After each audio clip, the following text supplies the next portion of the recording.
the dude abides.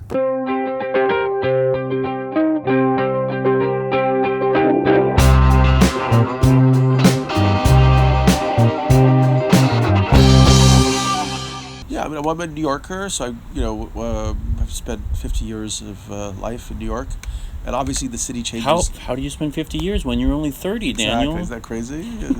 It's the psychedelics; they add extra years to your. But a lot of areas, in a way, have like forfeited their original character, like South Street Seaport or the Meatpacking District or Williamsburg.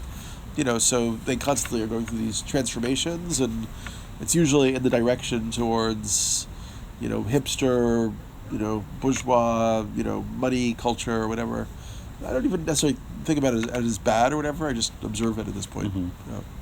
It's funny, the word hipster, I talked with my dad about it because, he's a bohemian, a writer. He lived in San Francisco in the late 50s. Ginsberg invited him out there to live, and he was in San Francisco before the hippie phenomenon started, and the word hipster still to him reminds him of that period, the late 50s, early 60s, when hipster was really a hip cat, someone who was on the cutting edge, someone who was living against society, somebody who was listening to jazz and maybe trying marijuana, and I sometimes will say hipster to him, and he'll say, "Oh, and he thinks I mean somebody who's really pushing the limits of the way to live." Yeah. And I think there's probably nobody who uses the word that not in a slightly pejorative way, even though I'm sure there are plenty of people who would look at us and call us hipsters and wouldn't mean it as a compliment. But but a lot of those things that were once edgy are now totally assimilated into a much larger middle class culture, right? Like people, smoke drugs and marijuana and have casual sex and meditate and do yoga. Like those things were super edgy a few decades ago. So that just shows you how culture progresses. And in a way, a lot of the hippie ethos has been just assimilated into the sort of hipster bourgeois society now. And there's money.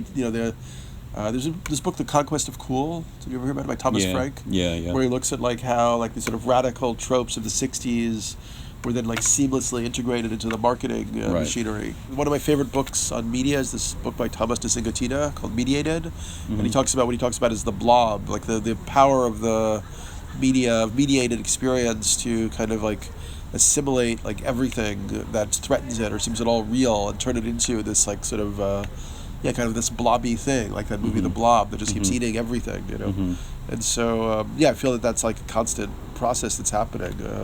But I guess in a way, when I think about I like a lot of elements of this kind of hipster style culture.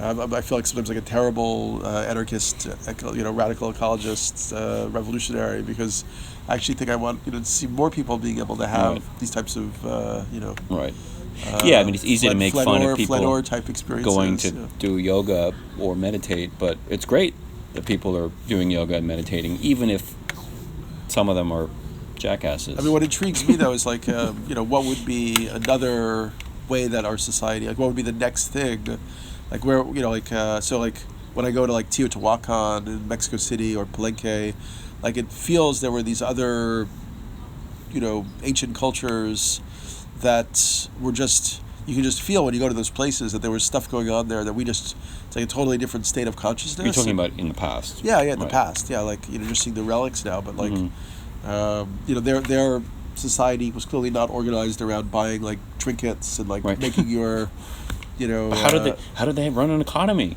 Yeah. How did they grow? So maybe there's something really profound that we're still ahead of us to realize that would actually be transformative for this society. Maybe it's ritual or experiences of the sacred or experiences of the psyche or something that's beyond what we now even think about. Right. Yeah, I think the experiencing the sacred in whatever form it's accessible is pretty crucial to any transformation we're going to make as a society. Thinking has to be a major part of it, but we also have to feel our way. Yeah. And that's another thing that I think psychedelics are really useful for. I mean, yeah. I mean, do you find that like do you think people are happier than they were like a generation or two generations ago, in average? Like, do you feel like everything that the society gives you in terms of potential and comfort and so on makes you happy? No, I mean, I know that there's a whole generation of people who, the millennial generation, who feels that they're being handed a piece of shit as a planet and as an economy. What do you think makes people happier? I think having a mission and also maybe having more community would make people happier. Like, I feel like even, I mean, I live alone. I have a daughter, in a different part of the city, and a mother in a different part of the city. And I always think like, wow, if like everybody just lived in the same place, and I could just like see them all the time, I would probably feel a lot happier, Yeah. So I think that, I guess that's what I argue in the new book is like, maybe we're on this slow curve towards like reassessing and be like, oh, like forget these like single, family units or nuclear families. Maybe it's more about re-tribalizing, like creating Right. these larger extended communities and, that have nomadic aspects and settled aspects. Like, maybe that's like, yeah, like we've there's been a lot of imagination applied to the gadgetry, the wizardry of the gadgets, but we haven't applied as much imagination to how we could change society, like social relationships, would people be happier with, more people having like multi-partner relationships, Mm-hmm. where they're, if they didn't have the fear, they're going to like lose the person they love or be alone or whatever, I think geographical closeness is important in those cases. I think, people get up in the morning and drive for an hour to work, and they drive back for an hour in the afternoon. Like traveling long distance to go to an office where you're using like toner cartridge and styrofoam cups or whatever has no relationship to the ecology of the earth. Like most people's work, it's just like they're doing this stuff that's subtracting from the health of the planet as a whole. And I think people feel that on some level. There's like an underlying of like guilt or shame about it,